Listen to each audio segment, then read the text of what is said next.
You know, where are we at with this tax bill? What is going on with it? To what extent is this merely an extension of the 4 decades long now? You know, arguably you could take it back to Nixon. It's easy to take it back to Reagan. There's no way you can take this back to Eisenhower. But is this the pinnacle, the peak, the high point of this Republican scam of trying to destroy the American middle class? I'm looking forward to my conversation with Scott Carter in our third hour, because he's written this play that involves that involves not only Leo Tolstoy and Thomas Jefferson, but also Charles Dickens. Dickens's father was put into debtor's prison. Dickens understood the conditions of his time.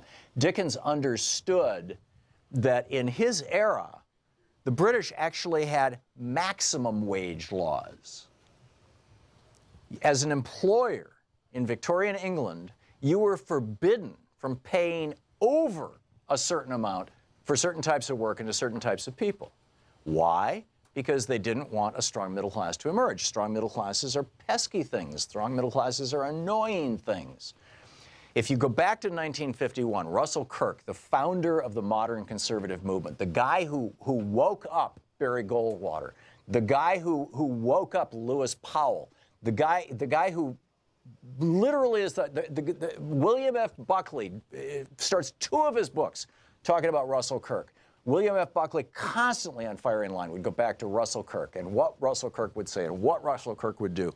If you go back and you read his book, The Conservative Mind, published in 1951, the main thesis of that book was that eventually, now keep in mind, in 1951, the middle class was just beginning to grow and grow really fast, right? I mean, we were just coming out of the Great Depression.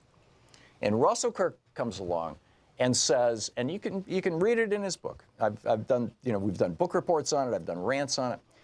He basically comes, it takes him 150 pages to say this, but essentially what he's saying is that when the day comes, keep in mind, this is 1951, when the day comes that the middle class starts feeling independent political power as a result of the wealth that they are accumulating, they will become a disruptive force in American politics.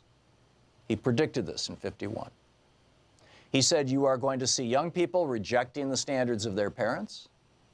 Now, you know, this sort of started happening maybe, I don't know, 5, 6, 7, 8 years later when Elvis was swinging his hips and whatnot. But it was, you know, Kirk was really ahead of his time. The parents are going to the kids are going to reject their parents, and the parents are going to reject their employers and authority figures.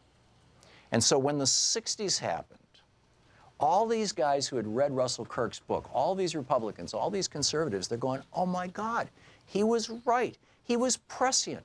It's happening. The Victorian economists, you know, Herbert Spencer, Charles Darwin's nephew, as I recall, or cousin, who took Darwin's theories and said, you know, we've got to use this to apply to economics, that only the wealthy should have power because they have demonstrated that they have the ability to acquire wealth, which is power. So we've had now since the 50s this notion among the conservative elite in the United States that to have a healthy middle class is actually a dangerous thing to the established order. Keep in mind, the whole conservative idea is stability. Right? William F. Buckley famously said, a conservative is a man who stands athwart the arc of history with his hand out shouting, stop.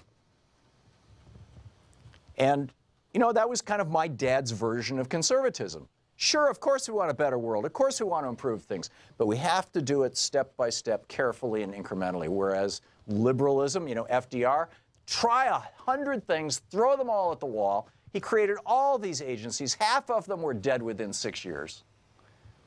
But he tried things out, and some things worked. Some things worked over the short term, CCC, WPA. Some things worked over the long term, Social Security.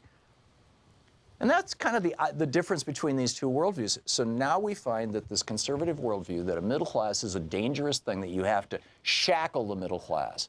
You have to throw the young people into debt so that they will not feel free to stand out in the streets and protest like they did in the 60s and 70s. You have to put the fear of God, particularly the fear of sickness, into the minds and hearts of people in the middle class who might otherwise go out and protest. You know, take away their health insurance, make them feel insecure, do away with the union that protected them in the workplace. All of these things, it seems, you know, when you're standing back looking at all this, all the changes that have happened in this country since we embraced Reaganomics, it looks almost like it's all separate pieces and they're all like coincidental. They are not separate and it is not coincidental. The idea that a middle class should have political power is anathema to conservative thinkers.